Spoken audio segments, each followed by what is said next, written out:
Live stream, they said. It'll be great, they said. Alright. We should be back. Hold on. God damn you. Hold on. I gotta post this link in the places. Everyone, part 2. There we go. All right. I posted the link over on Discord. Okay. So that was actually not an OBS problem. That was a Canon. So Canon uses software called EOS webcam utility to make their DSLRs webcams, and it's awful. It is just a shit piece of software. I don't know if maybe that's because my DSLR is old and moldy and the cheapest possible one that works with that software. But yeah, the software seems pretty awful to me. But I don't know. Such is life. Okay. Bee Drone Cockroach V3 frame without the carbon fiber brace on the Ultimate Freestyle Tiny Whoop build. Motors are spinning in the right directions. Now the VRX works. Let's see how it is. Crash flip switch. What? Well, the good news is it didn't oscillate to the moon when I armed it. The video looks very milky, which in theory is because the quad got really hot. So I'm giving it a second here to... Wow, the fucking video looks terrible. All right, so let's ignore that though. It did not oscillate to the moon, which is really great. Let's push the D gains a little bit. See if we can find the limit. Actually, let's push the P gains along with them. Okay. Come on. Wow. Okay. So, this frame's ability to handle vibrations is really good. Wow, yeah. Hey, there's a core temperature warning. Let's see if it goes away. Sometimes if you push the D gains up too high, you'll get a core temperature warning all the time. Because... No, look, it went away.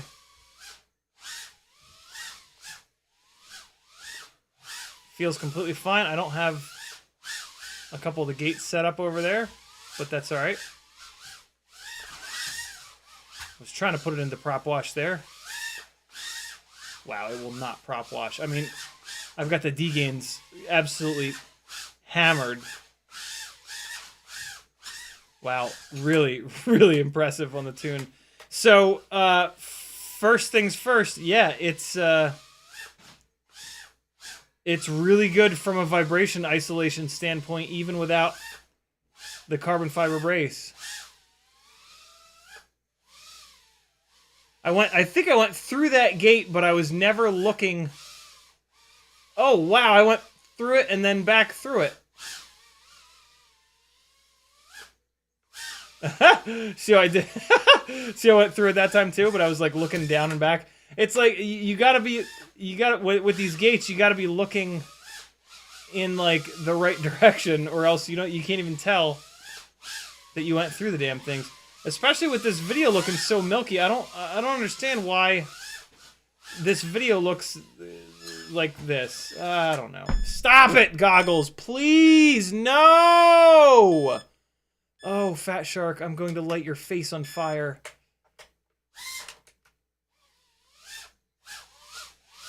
So, Bee Drone Cockroach V3 frame. Big old thumbs up so far. 2 minutes and 27 seconds. But let's get a fresh battery on here. Let's also get a fresh battery in my goggles so that I don't completely lose my mind and light the entire building on fire with all of us inside and laugh as it burns to the ground with the fat shark beep going over and over and over again.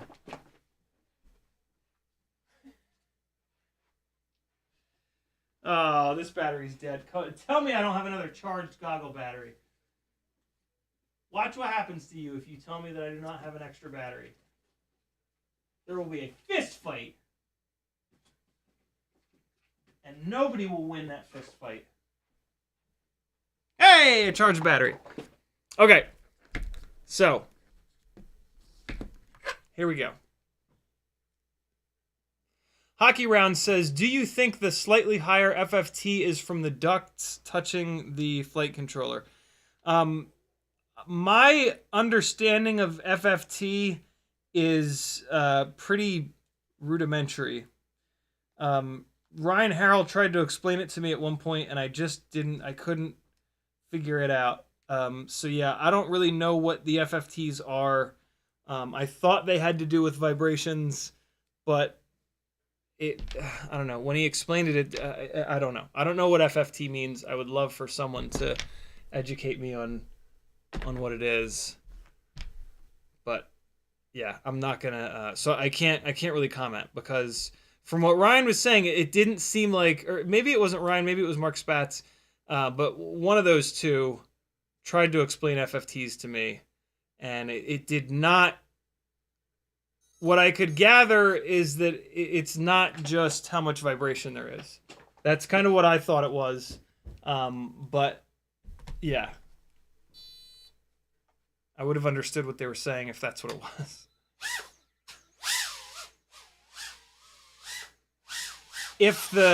But here's what I can say. If the camera cable touching the frame was a big problem, was a problem at all, I should say, I would not have been able to push the D-gain slider all the way up to 2.0. So, yeah, there is enough clearance there. This is not acting the way that a rig acts when the flight controller is hard mounted. So yeah, I don't see a problem there. Stop it! Stop it! Well, I mean, we are getting some crashes in. That's one of the things we want to do. So yeah, this is now the durability testing. Oh, fart. Part of the review. This is going to be hard to get out.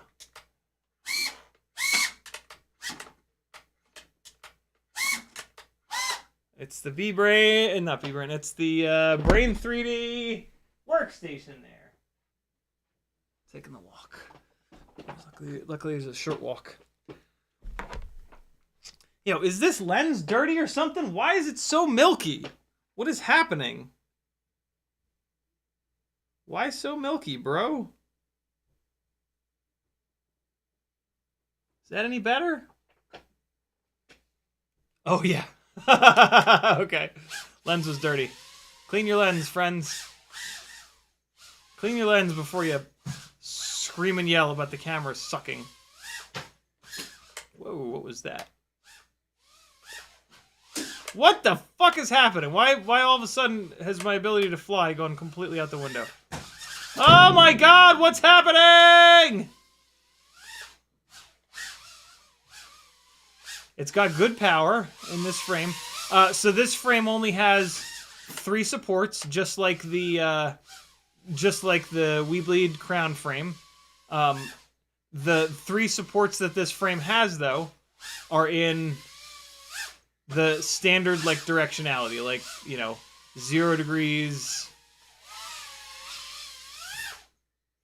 What's 360 divided by 3? 120. 0 degrees, 120 degrees, 240 degrees are where the... Ooh, that was a hard hit. Are where the standoffs are for the duct here. Oh my god, get the hell out of here.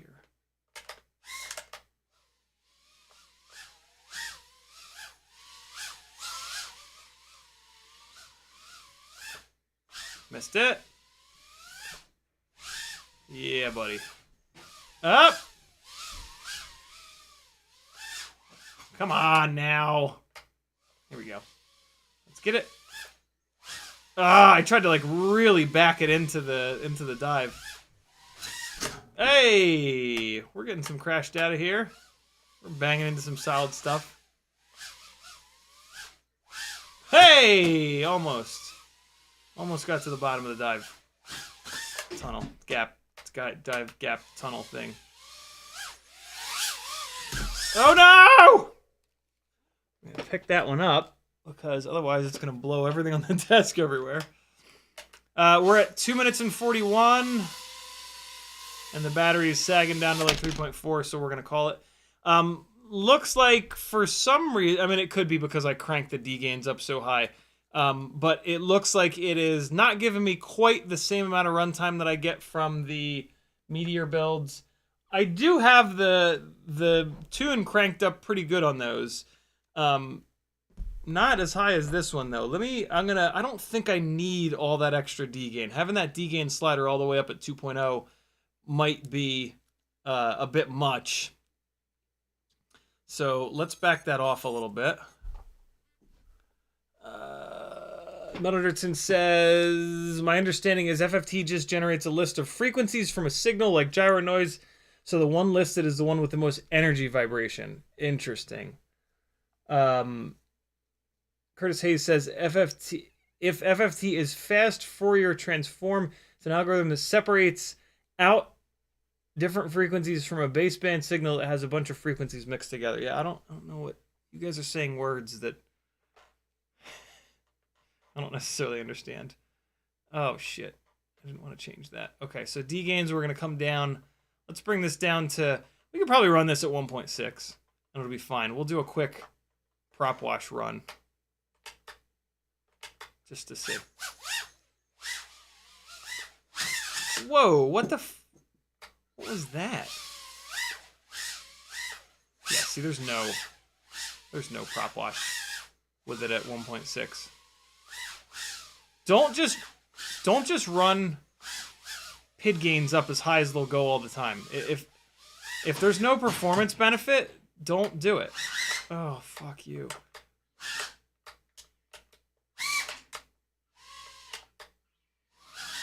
Stop it! Alright, let's get this core temperature warning out of here. Or let's crash. Oh my god.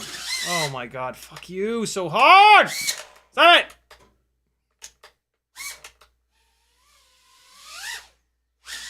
Oh my god. Oh my goodness. This is why I don't race, friends. Alright, it's gone.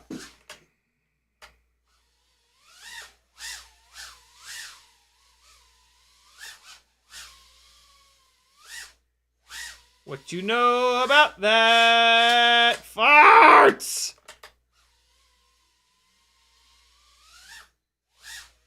Oh! Oh! Under the under here. That one under here. It wasn't on purpose though. Oh, that was kind of cool. We'll stall out before. Oh, no. We'll stall out before it went in there.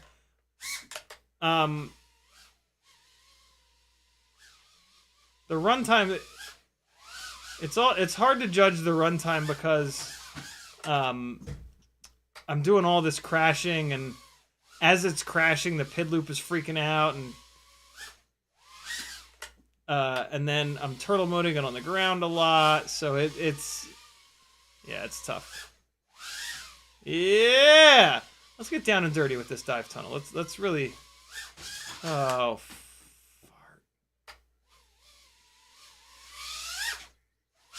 Hey! The hi-hat hit. Here we go. It's really hard to let it fall all the way to the bottom. It just is. Oh, it's on the desk. Hey! Hey, little buddy.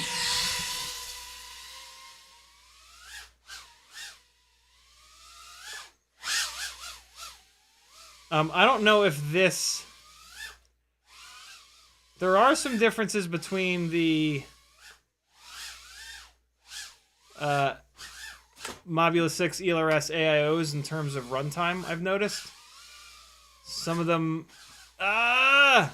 some of them will get a little bit better runtime. I think it's... like... because there's a lot of different generations of these. I think they might have different... oh boy, this battery's shot.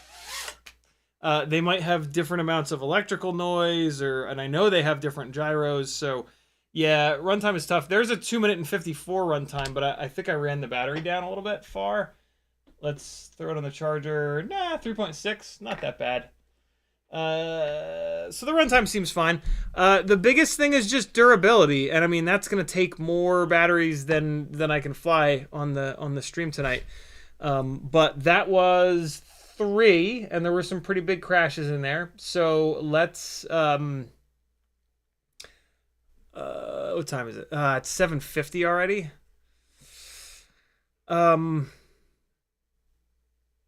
Let's put all the batteries through this, and then I'll swap the Bee Drone build here either on Friday or maybe off stream or something like that. But let's keep bouncing this thing off the walls. I'm gonna throw it. I'm gonna put it upstairs real quick. Maggie's friend Emma was here. That's why the dog was going ape shit. So I'm probably not gonna spend a ton of time upstairs. But let's at least go up there and fire it across the room. That'll generate at least a crash or two. That's much harder than most of the crashes we're able to do down here. Also not sure if Teddy is up here. Let's scout for Doggo first. Looks like we're okay.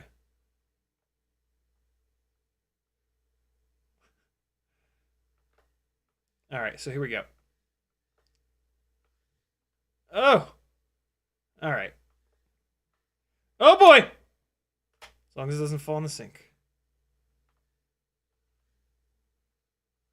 Up the stairs, over! Oh! I'm finally getting used to that, I think. Uh-oh. Oh, no. Please, no. Oh, please. Yes! Oh, boy! Yeah. Uh-oh. Uh-oh. Where am I? Yeah. Ooh! Uh-oh.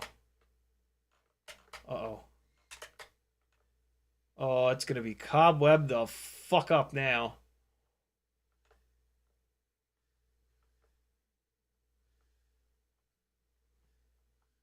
Fly's fine with this frame, yo. I'm happy. I like it.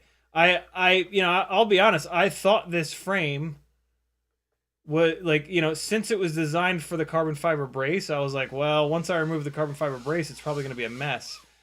But not true. As long as it survived those crashes, I'm actually going to, on the next battery, I'm going to go back up there. Because we only really got that one big hit. 1 minute and 40 on this battery. This battery was a little bit suspect when I first plugged it in. It was like low. I think it's been sitting here for a couple days. This is a blue marker battery, so it's one of the older ones now. Let's do another blue marker battery and put it back upstairs again. We'll slam it around. All right, and here we go. Oh, nope, not yet. Come on, connect. Yeah, look at the battery, 4.04. So it's been sitting for a couple days, I think, and it's one of the older batteries, so it's just struggling. The diagonal room power loop, yo. Ooh, look at that throw! Oh my god, I love these motors. Uh-oh. Uh-oh. Okay. Getting confused. Getting a little bit off here. We'll be alright. We'll be okay. Oh! Okay, that was a big one. That was a nasty hit. Seems okay. Let's keep going. Oh! Just clipped the edge here. Oh my god, that was wild. Oh, fart. Uh-oh. Uh-oh. No, no, no. Leave me.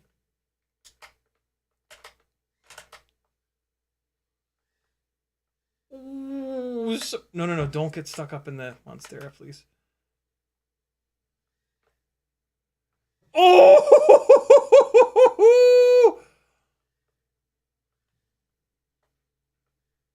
You could see ever so slightly, an ever so slight amount of, am I in the wall? I'm in the wall. Of shuddering on the bottom of that massive power loop. I should have been on the throttle earlier, and that wouldn't have happened. Yeah.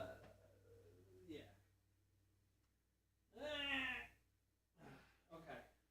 Oh, I broke it. I broke the frame. Wow.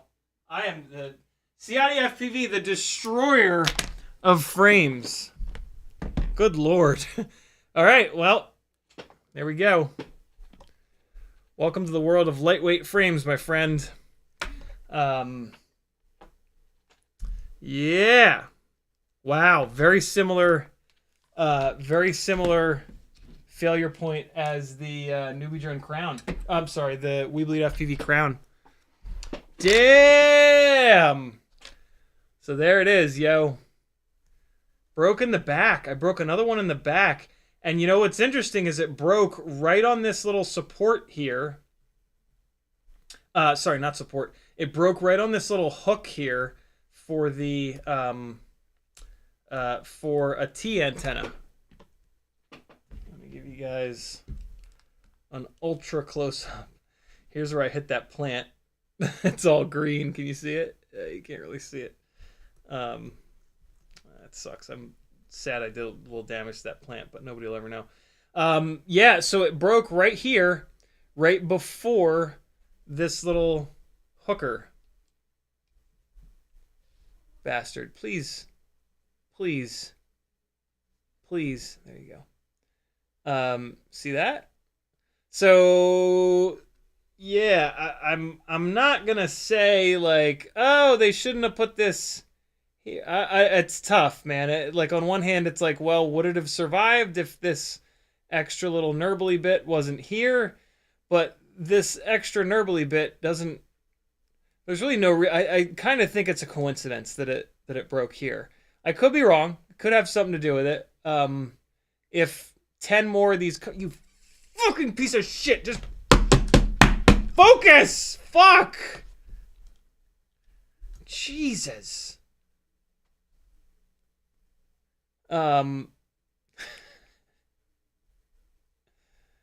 Yeah. Yeah, maybe it would have survived. I don't think so. I think if it hadn't have broken here, it would have broken here, and I think it would have broken on the same hit. But none of that really matters because it broke. You know, the reason that it broke, like you're not going to be able to just cut this. I fucking hate you.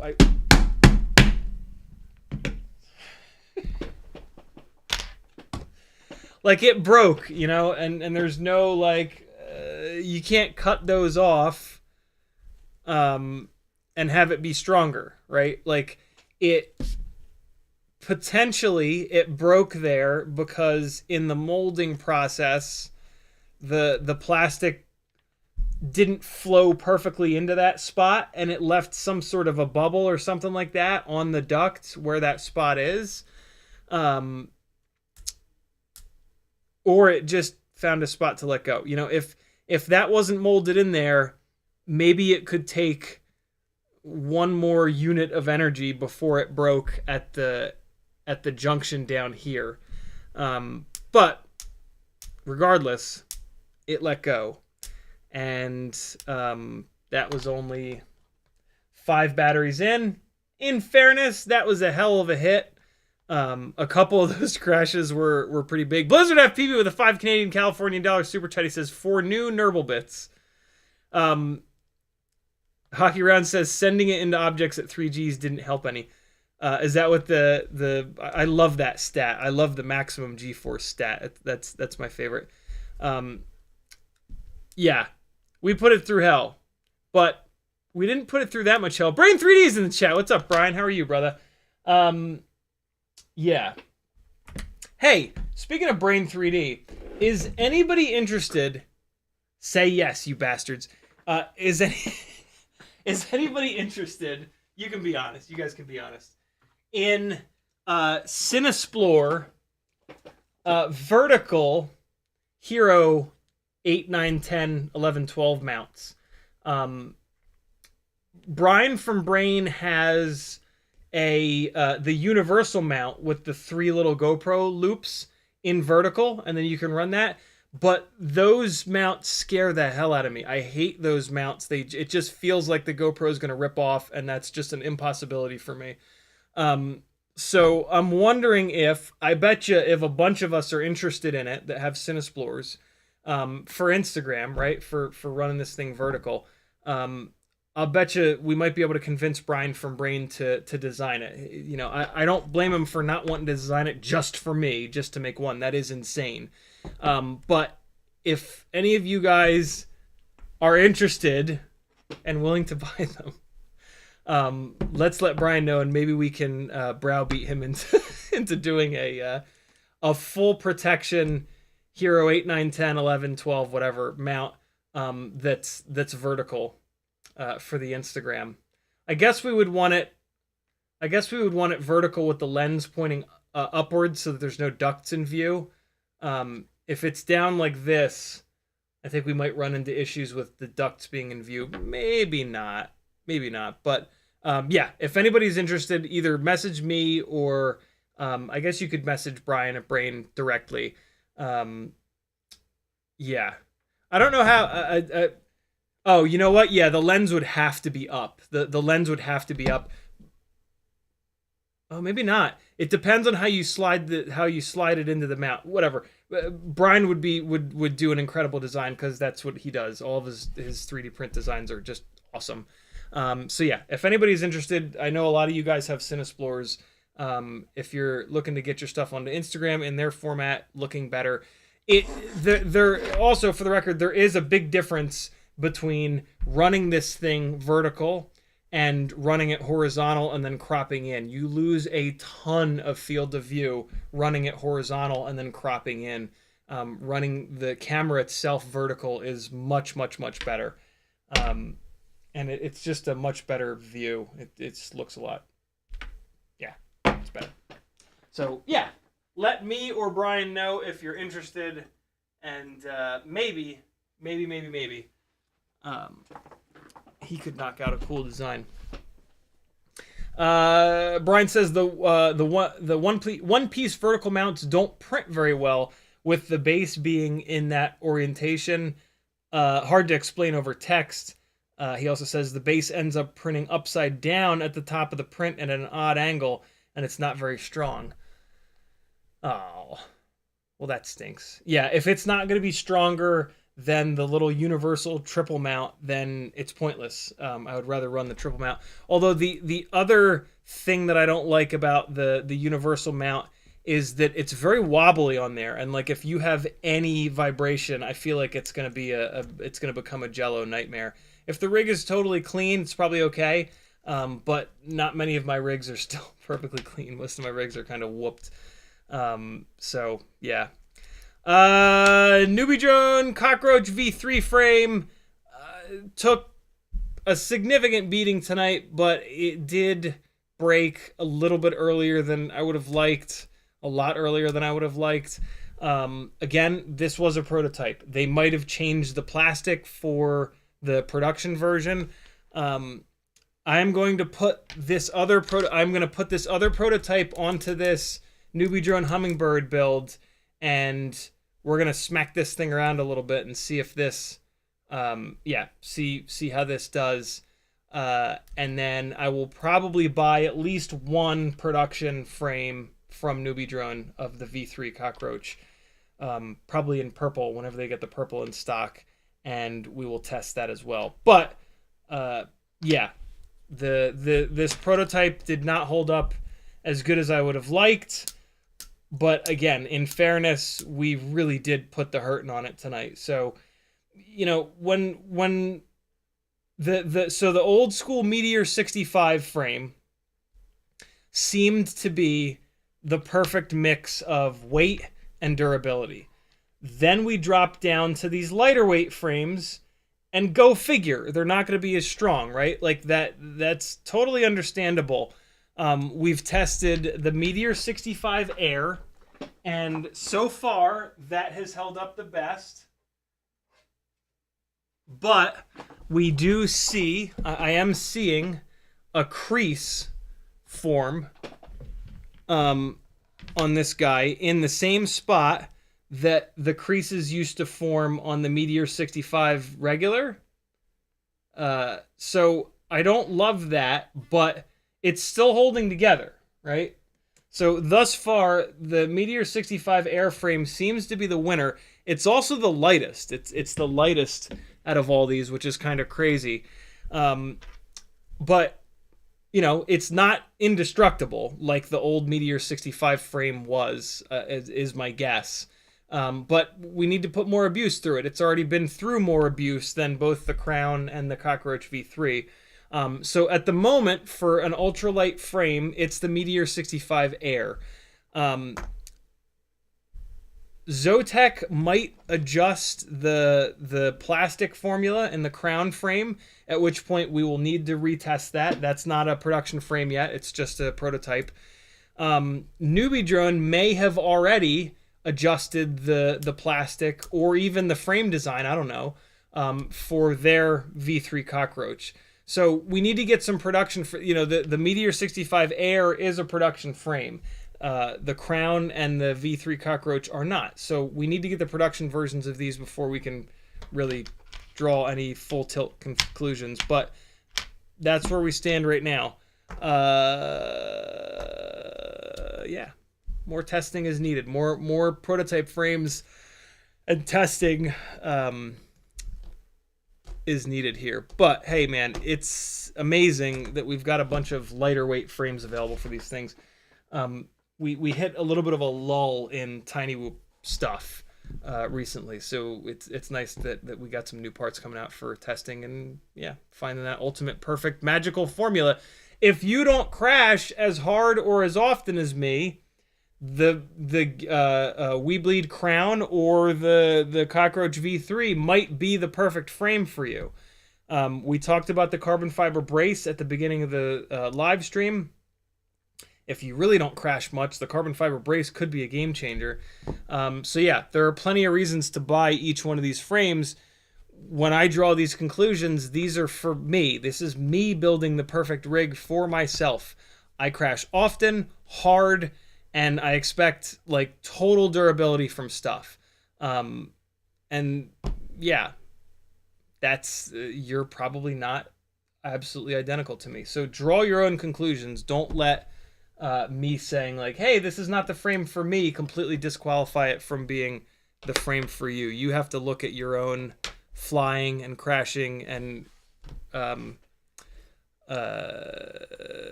requirements separately from me. That's something that I spend a lot of time with people on during the Fiverr calls, is like dialing in on what their expectations are. So yeah. Ethan W said, no, hold on. Metadirtskin says, I could use one for the Tooth Fairy 2. That's all I got now. The Tooth Fairies have a completely separate mounting setup. So, yeah, they have a different mount base, I should say.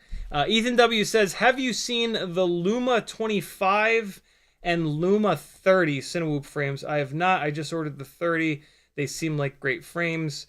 When you say they seem like great frames, what's that based on, Ethan? Like, are there other, are there pro pilots running them? What's the deal? I have not heard of Luma, which kind of scares me.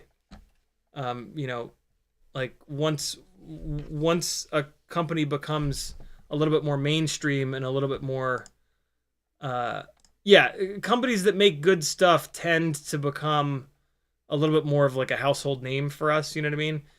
So when I haven't heard of a company, it either means that they're still a small company or they're in Sydney, Australia, and their stuff doesn't make it to the US, or they're new, or their stuff sucks. So that's a little scary. So this is the 25. I'm a little bit sketched out by these prop guards here. I think I know who makes these prop guards on the 25, and I don't think they're very strong, so that's a little scary there. But you said you got the 30. Hopefully the 30 has... Nope, it's still got this same style of prop guard. This prop guard that I know of is for 2.5-inch props. I do not know of a prop guard that looks like this for 3-inch props. So this 3-inch version, I don't know anything about these prop guards. What I know about this geometry of prop guard is that the previous one, it was not all that strong. But this is a redesign that could have been not strong because of the plastic or because of the molding or because of any number of different reasons. So yeah, it doesn't really tell us much. 85 grams. Yeah. 238 grams with big motors and without a camera or a battery. That's not too bad. Oh, look, a light blue version of those prop guards. That's pretty cool. I am trying to take a look at the base plate to see what's going on there. Oh, so they've actually boxed this thing in. That's interesting. So the first thing that I don't like about this is that the base plate is a single piece. It does not have removable arms. The next thing that I don't love is that the carbon fiber weave here, in my opinion, is not oriented correctly. These main thick arms are going to be very weak because the carbon fiber weave is going north, south, east, west. We typically want the weave to go northeast, southwest, northwest, southeast, because you want the arm to be the strongest part of the structure. They seem to have gone north, south, east, west to make these bits in between the motors the strong parts, which is a strange choice. Hopefully they had this frame cut in both carbon orientations, and then they compared black box logs from them. I have no way of knowing whether they actually did that or not. My biggest issue here is that this is a solid base plate. So if/when you break one of these arms, it's gonna be like a 2 or 3 hour repair versus, pretty much every frame from the last 2 or 3 or 4 or 5 years has individual arms. Removable arms. When you do that and you set up a removable arm, the arm itself can be thicker, which eliminates the need to box the frame in like this, and it makes it a lot easier to repair. So yeah, I don't love that about this, but maybe this base plate of this frame is indestructible and it'll just never break, at which point you don't really have to worry too much about that. There's not a whole lot else that I can really comment on just from looking at the pictures, especially because they don't have any pictures of the bottom of the damn thing. Are you kidding me? Is there really not a single image of the bottom of the... Here we go. This'll do. So yeah, here you can see that it's just a one-piece bottom plate. Basically, when you do this one-piece bottom plate, the other thing that kind of sucks is the whole bottom plate has to be the same thickness of carbon. And really, in the center of the base plate here, there's no reason for this to be as thick as the arms. Really, what you want is a nice thick arm, and then you really don't need that thickness in the center plate area. So you end up, when you do a box frame like this, either the carbon is too thick on the arms, and either it's too thin on the arms and just the right thickness for the center area, or vice versa. It's too thick in the center area and it's not thick enough on the arms. That's sort of just one of the improvements in frame design. Frame design over the last bunch of years. They, like I said, boxing the frame in like this between the motors might make this frame so strong that it never breaks. But then you also have to keep in mind that you've added additional stuff in the way of thrust. Like these additional carbon fiber pieces here are going to block thrust, so this thing is going to be less efficient than if you were to do it like much more modern frame designs. And you can see that from the top here, right? Like we've got, in terms of what is blocking thrust, we've got 1, 2, 3, 4, 5, 6 individual pieces on each prop guard. And then we've got 7, 8, which is kind of on top of this, which I kind of like. And then 9 here, which is not on top of this. So you've got a lot of obstructions to the thrust in here, right? Like look at all this shit that the thrust has to try to blow past. That's going to hurt the efficiency of this. Yeah, it probably sounds like I'm being pretty hard on this frame, but you can't really, it's harder to pick out good things just looking at a picture of a frame than it is to nitpick the bad things. So this still could be a really good frame, but all I can do looking at the pictures is like find things that I think might potentially, maybe, possibly be a problem. Other than that, it kind of looks okay. I think they missed. They may have missed on the carbon fiber orientation. I don't know about tying the motor bases together like this. They didn't tie the motor bases. You know, there's a big gap here, which having this big gap here kind of negates any need for putting these. Yeah, I don't know. I don't know. I'm trying not to be too hard on it, but here's what I'll say. There's a lot of people that will design frames. There's a lot of people that don't have a lot of background in FPV that will do a frame design, and then it's very easy to make a website and throw it up there and get a couple of people to fly it and get you some really cool footage. Yeah, that's kind of easy to do. I mean, the website looks decent, but yeah, it's it's tough. It's tough, man. Yeah, off axis is dead on the money. He says it's so you can go to negative 20-degree FPV camera mount. Come on, man, LOL. That is true. You could technically, because of that front plate design, you could technically go to negative up tilt. And that's actually something that is kind of cool, especially if you're going to be doing like live. So for the cycling chasing stuff, I would love to be able to go to 0, if not like down into negative up tilt. It becomes incredibly difficult to fly like that, but it would be neat to be able to give more of a top-down view while going slower.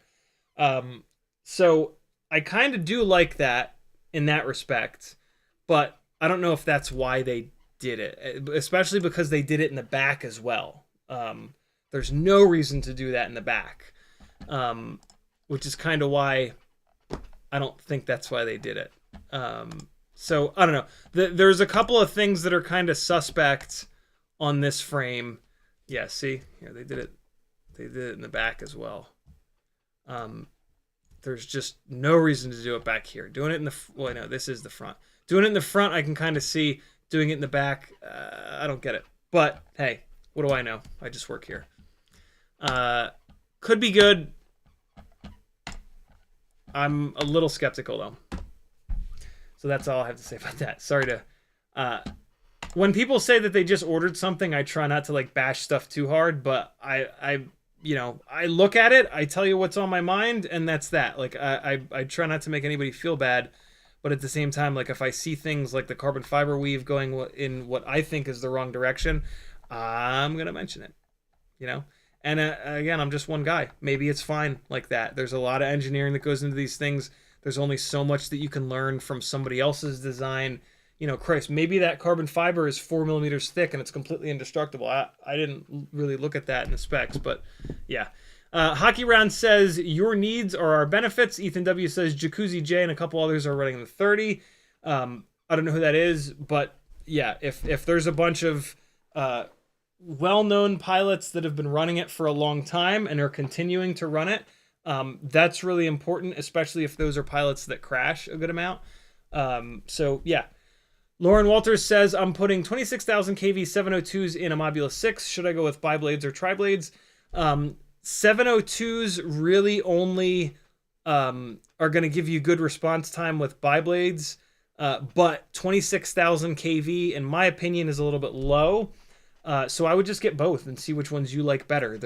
Props are so inexpensive that, yeah, there's no reason not to spend the extra $3 or $4 and get both buys and tries, and then figure out which ones you like the best.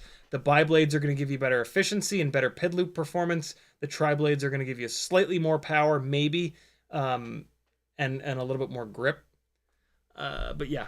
Ethan W says it can be set up as a pusher. Okay, so that's why they put those cuts in the front. I still don't understand them putting that cut in the rear. But that's pretty neat that they set it up to be both a pusher and a puller. I like that. I also like that you can go to negative up tilt on it. CMYK says head tracking set up soon. For me, probably not. It's too heavy. It would put me like way too far over the 200, the sub 250 limit. And it's also too fragile. Like I would not want a working rig to be that fragile. I would need to build like 2 or 3 of them. So yeah, probably no time super soon, but maybe someday. Tongue Out FPV with the last comment on the live stream. He says, I've finally tuned my 2S Meteor 75. I'm adding a dramatic pause. The skills I've gained from listening has been incredible. Thank you again, brother. Your knowledge is greatly appreciated. Thank you, dude. I'm glad you got it tuned. What was there? You're not gonna have time to next stream. Tell us like if there was one smoking gun that helped with the tuning. McMucus with the actual last comment of the live stream. He says, "What does it mean when my transmitter starts saying sensor lost?" It means that it has lost the telemetry link. Basically, it means that you're about to fail safe because it has lost telemetry. Pretty soon thereafter, it's gonna lose the full link and you're gonna tumble out of the air. Thanks for hanging, my friends. Here's some more flying from Atlanta Autos over the last couple of days. I will see you guys on Friday at 7 o'clock, right before Bot Grinder. Hard drive is hard driving. Let me get some epidemic sounds going here. And hey, there we are. Okay, is this a good one here? Any good runs in this one? Nah, not really. But this one here.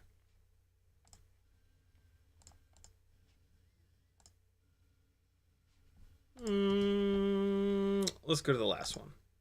What's on the last one? Last one's the best one because it's night. All right, friends, be good. Thanks for hanging out. CiottiFPV.com. If you would like to see these live streams continue, I rely on beautiful people like you to keep this show on the road. Not that it ever goes on the road.